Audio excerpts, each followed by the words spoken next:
But experts excavating those sites eventually hit similar problems. The sites that are said to have been conquered by the Israelites, the archaeology shows that most of them weren't even inhabited at that time. And the sites at which we do have a destruction are not the ones mentioned in the biblical texts.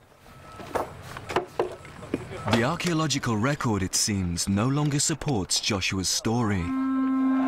And any lingering doubt was dispelled when historians realized that no Israelite army, however powerful, could have taken on the Canaanites. By 1400 BC, Egyptian forces had made Canaan part of their mighty Golden Empire. The Egyptians were unlikely to allow Joshua to invade their territory. It is inconceivable that you could have had early Israel developing at the time when the Egyptian Empire was at its absolute peak. It doesn't make any sense at all.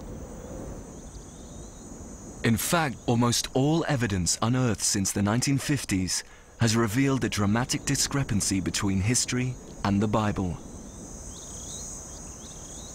In 1400 BC, Jericho was a village, not a walled city.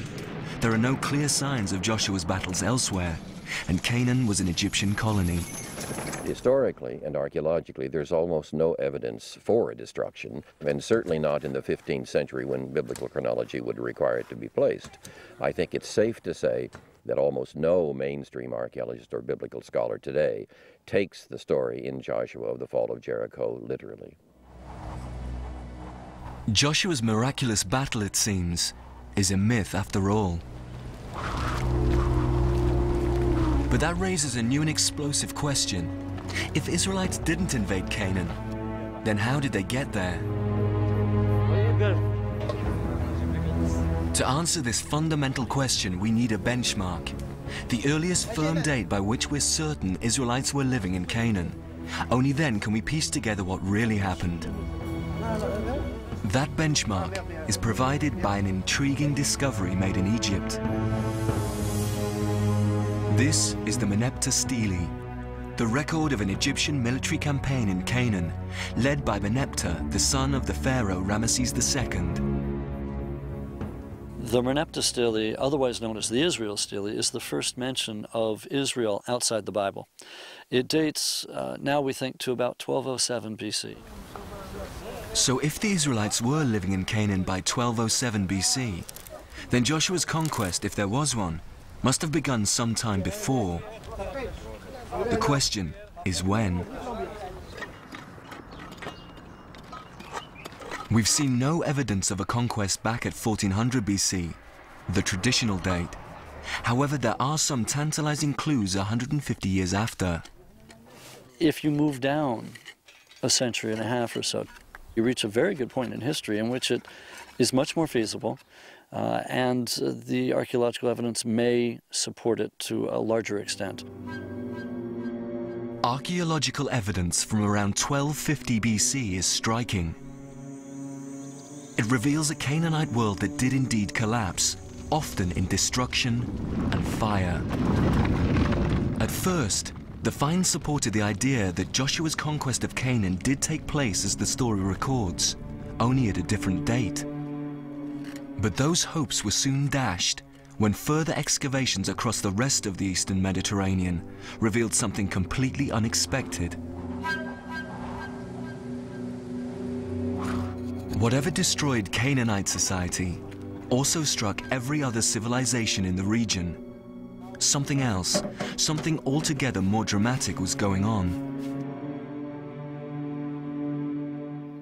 What was going on is really one of the major revolutions in the history of the world, if you wish. A complete annihilation of the old world and the emergence of something completely different.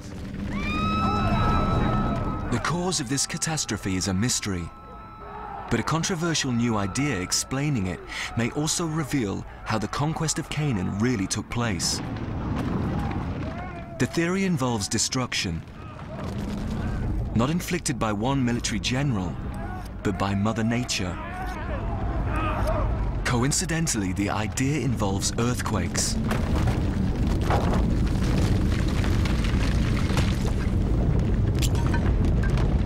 with a big difference to the tremors that destroyed the walls of Jericho 300 years before. This seismic activity shook the entire eastern Mediterranean. All ancient cities destroyed between 1225 and 1175 BC have been marked on this map. Some of the sites are quite major. We have Mycenae on the Greek mainland, we have Troy, famous Troy in Anatolia, and then down here a cluster of sites in what is now modern-day Israel. Another map records all significant earthquake activity monitored in the same area during the 20th century. With one map superimposed on the other, a remarkable pattern emerges. There's almost a one-to-one correlation. Wherever we have a cluster of the ancient sites that were destroyed, we have modern earthquakes of high intensity that have taken place in the same region. Until recently, it was inconceivable that earthquake activity could have caused so much destruction in the same area around the same time. But now it can be explained through a seismic phenomenon called an earthquake storm. Over the last century, scholars observing seismic activity in Turkey realized that earthquakes were progressing west along the North Anatolian Fault. In the last 4 years alone, tremors have killed some 18,000 people and left countless more homeless. It seems that if you don't get a big earthquake releasing all the tension of the fault at once, what you sometimes get is a smaller earthquake releasing the tension in a part of the fault, which then puts pressure on the next segment, which will eventually go, and basically you get the fault unzipping along its line.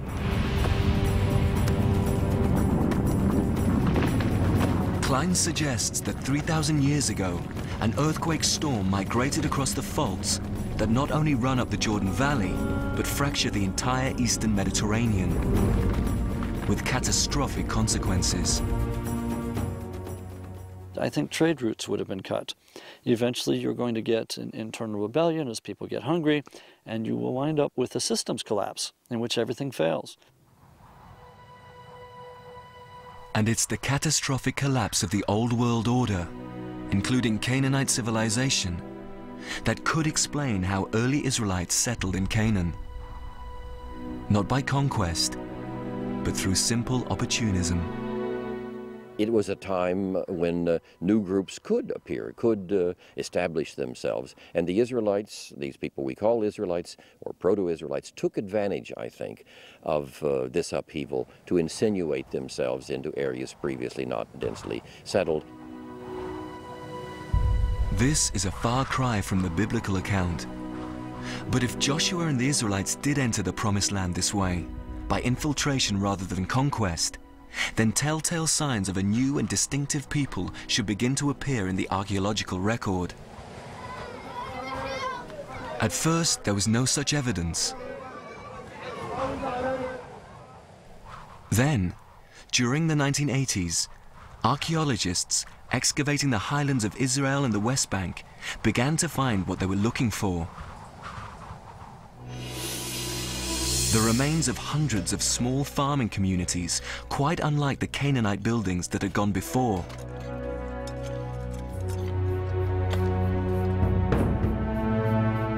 Among the archaeologists who excavated them was Israel Finkelstein.